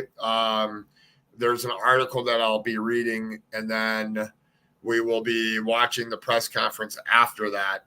And then we'll go from there on that one and see what we can figure out in that ordeal.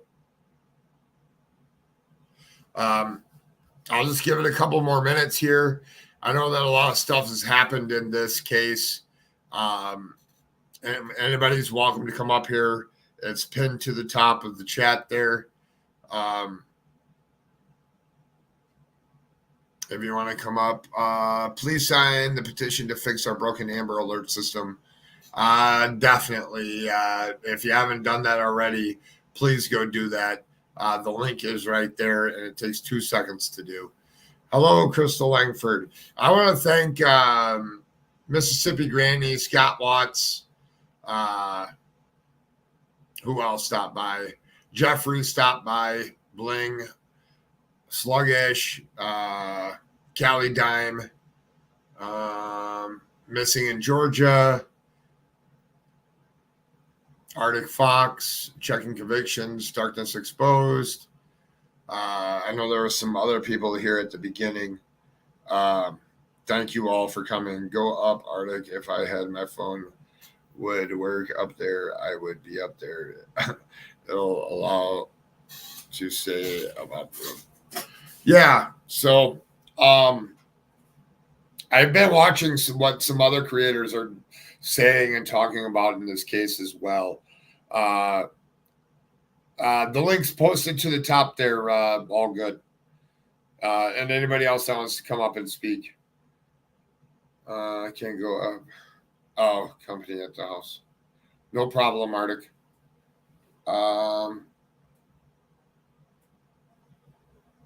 Hello, True Crime with Sunshine. So far, so good. Oh, perfect. Oh, there's all good. All good. I'm adding you. Okay. Hi. Hey, so I don't want to take away from anything or change the subject or anything like that. I just wanted to point something out right quick. It's something I've been working on for a few months. And I'd love for you to look into it with me. But if you look at just Virginia, at the missing kids, just for the month of July of this year, 200, let me go back and look to make sure I'm not, 275 children have gone missing from Virginia. And what month was it? Just in July. Just this July? Just this July. You can go in and put the date. So I put from July 1st to July 31st, and I put the oldest age 18, the youngest 0. I've been looking at this stuff for a few months because each month the numbers are staggering for Virginia. It might be like that in other states also, but I've just been focusing on Virginia because I know when I looked before, there were so many kids. When I looked at all the missing kids for all the states, I just kept saying Virginia, Virginia, Virginia. And this is on the national missing exploited kids On their website? Yes. Yeah.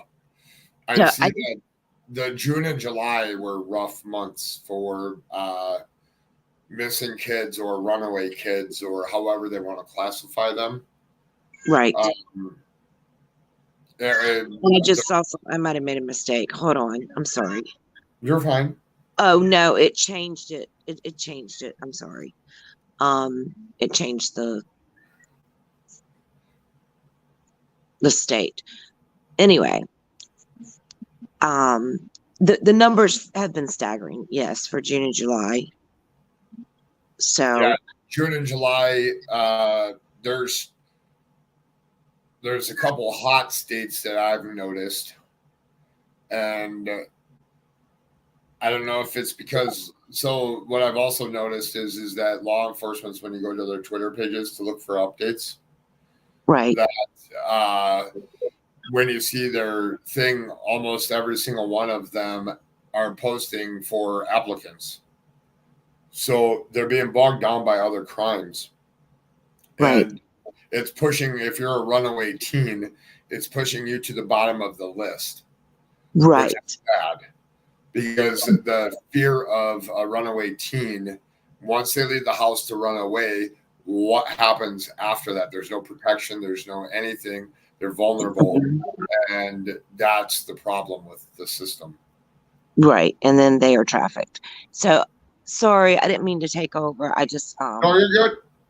You mentioned the number of people that were missing or whatever, and that, yeah. And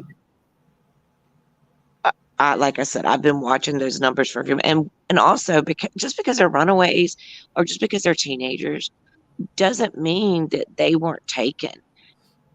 It doesn't mean they weren't talking to someone online and met them somewhere, and that's why they disappeared, not because they ran away. Yeah, I have an article. That's out of Houston from, I think, last year that eventually I'll do. Your camera went on. Oh, sorry. Don't want to be showing my face this morning. Eventually the I will display the article because I want to find a couple more of them that show runaways and what happened to them and how they were recovered and what led them to leave. And they were all due to interactions on the internet with somebody luring them away. And it's a big problem and it needs to be addressed. Yes, I agree. So I'm gonna drop down, let you finish what you were doing. Yeah. And I think what I'm gonna do is, just so that you're aware too, is I'm gonna end this one and then come back into a new live and talk about Monkey, because I have some new information. oh, there, okay. And some awareness stuff that I want to show you guys. Yep, So I'll be there. I'll create that now while I'm live, and then we'll drop the link here. I'll do that right now. As Okay. you can sit down for a second. As always, everybody out there, if you see something, say something. This everybody that's here right now, I'm gonna end this one, and I'm gonna start up another live in about 5 minutes. That's gonna be talking about the Michael Vaughn case and some new information that I have on it, of some very good things that are being done. And I just, everybody tune in there as updates come in on Kylie's case. If I'm over here doing Michael Vaughn's thing and an update comes in, I will be covering it over there, because I'm watching this one closely. And as always, you just like these, like what they're trying to do here is, if you see something, say something. These kids, they need to come forward. They need to all speak with law enforcement, and at least hand their phones over so they can figure out what's going on. So on that note, until the next one, I'll be live in about 5 minutes.